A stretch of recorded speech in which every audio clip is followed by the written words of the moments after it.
The state legislature is regrouping on its attempt to make some changes in the referendum legalizing the recreational use of marijuana in Massachusetts. Among the issues being addressed are tax revenue from regulated sales and where the products can be sold. Our guest is from an organization that supported the referendum last year. We'd like to welcome the political director of the Yes on 4 coalition, Willlousier. Thank you very much for being with us, Will. Chris, thanks for having me. I think it's not unusual for a referendum to be tweaked a bit later on by the legislature, but what's the difference between a tweak and what you were confronted with just a little bit earlier this week? Well, I was frankly very surprised when I read the last line of the initiative that said the acts of 2016, Chapter 334 is hereby repealed. That means that the initiative that was voted for by 1.8 million people in Massachusetts is no more.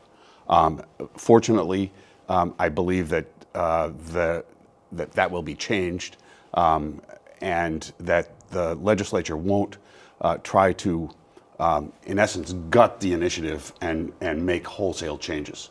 Well, one thing we heard long before what was going on this week is that the revenue that the referendum called for from marijuana commerce might not be enough to cover the cost of regulating it. And so isn't there a need for some kind of an upward climb on that maybe? Well, the Department of Revenue testified before the Joint Committee on Marijuana Policy, and they said that with the tax as it now is, they anticipated that there would be $63 million in revenue in the first year and over $130 million in the second year. Now, the Alcohol Beverage Control Commission only costs about $6 million to administer, and that's over 2,000 licenses. So we believe that the current tax at 12% would certainly be enough to cover the cost of the administration of the programs.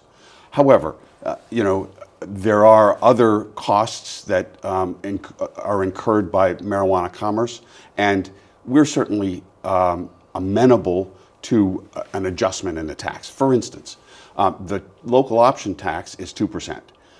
And if the local option tax was increased by 2 or 3 points, it would make commerce more attractive to localities, and they might not consider a ban or a moratorium. Now, is it a fair comparison to just go with the Alcoholic Beverages Control Commission? Because there are other agencies that that's a state agency. We also have local agencies that regulate the alcohol sales. So don't you have to say there's got to be more than that? It's certainly not a perfect analogy between the Cannabis Control Commission and the Alcohol Beverage Control Commission, and you're absolutely right. The cost, for instance, of educating youth about making informed decisions about the use of marijuana and educating adults about responsible use of marijuana, we think are costs that should be included in the resources that are generated by the tax. So, we're open to a moderate increase in the tax, but 28% is just beyond the pale. And in fact, the legislation that was proposed on Wednesday, and we only had 18 hours to review it before it was voted on, that legislation would have allowed for a tax from cultivator to manufacturer, from manufacturer to retailer, and from retailer to the consumer, and that would have been a tax of over 50%. Now, on the other side of the scale here, you have to be short of that tipping point where the tax is so high that it ends up incentivizing illegal sales as opposed to legal sales. How do you know we're at that tipping point? Well,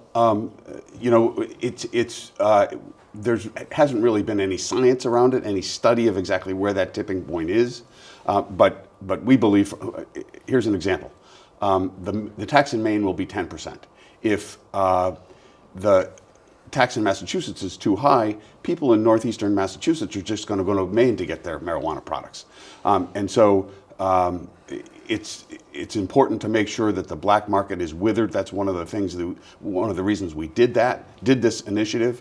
I said yesterday, it's time to cue Martha and the Vandellas because the illicit market's going to be dancing in the streets with the bill that was approved yesterday. This is BNN News. We're talking with Willlousier from the Yes on 4 coalition about the legalization of marijuana in Massachusetts. Well, the other thing is that we're one of these pivotal points right now where a lot of people believe that recreational marijuana should be legal, okay, but I guess we're still having a lot of people who probably don't want it sold in their backyard. So what's the best way to regulate where this traffic is going to go on? Well, the initiative says that any city or town can pass an ordinance or bylaw that controls or even bans marijuana commerce.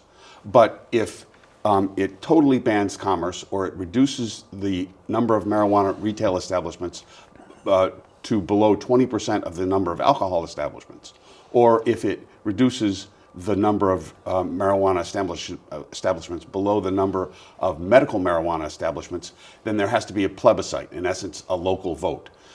And the legislature has proposed taking that vote away from the people and putting it in the legislative body of the city or town. And we believe that marijuana just scares politicians, and they're worried about getting reelected. And so it makes much more sense to leave that vote with the people, particularly in communities where they approved of it overwhelmingly in the first place. I do want As an example, Boston. I do want to go in a little bit in the weeds here. Is it plebiscite, meaning that people can vote on, can we have a store in Alston, or is this a plebiscite that would set up a formula for location? No, the locality can determine location, time of operation, mode of operation. So all of those things are within the purview of the zoning authorities and the legislative body and the executive authority of whatever local government we're talking about. But so we're talking about whether commerce is banned or limited in any way, and that would be when it has to go to a local vote. So we won't have these spot referenda where we say, everybody gets to vote in this one shop in this one place where most people don't live. That's right, and I think that's what happened in East Boston and Revere with the gambling establishments, and gaming establishments there. That won't happen in at least as the way the referendum and it is or the initiative is established now. Now, on the other hand, you explain your difficulty with the legislation because they were calling for either the mayor or the mayor plus the city council, for example, to do this instead of the voters across the board. What's the danger when we're talking about elected officials doing this? Well, the danger, as I said, is the marijuana commerce scares politicians, and they don't want to handle it. They would rather say, well, we'll put it someplace else. So the mayor of the city of Boston, for instance, has said that he doesn't think that localities should have the ability to ban commerce because if they do, then that means that there'll be more concentration of marijuana commerce in the large cities that have voted overwhelmingly in favor of it, like the city of Boston. Now, one of the things we heard in the run-up to the referendum last year is that people of color have been disproportionately punished for illegal marijuana sales, so that when we make these sales legal now, they should get their fair share of the benefits. What about language to make sure that happens? Well, there was in the initiative a clause that says the Cannabis Control Commission must take into account communities that have been adversely affected by prohibition. And it would have been left up to the Cannabis Control Commission to determine how to do that. But that clause was not in the bill that was proposed by the legislature. And there were also other factors that were eliminated that would have allowed folks of color and folks from communities that have been adversely affected to participate in commerce. For instance, there was a clause there is a clause in the initiative that says that if you have been convicted of a marijuana offense, you are not prohibited from participating in marijuana commerce. That's because there are many people in communities all across Massachusetts that have suffered from prohibition, and they may well know the best way to handle marijuana commerce, and we wanted to make sure that they had the opportunity to participate in the commerce.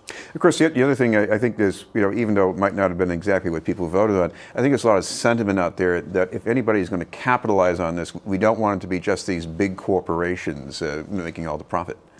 I think that's right. And one of the things, Chris, that also concerned us about this legislation that was put out by the policy committee yesterday was there seems to be an overarching theme of regulating a criminal enterprise instead of regulating a legitimate business.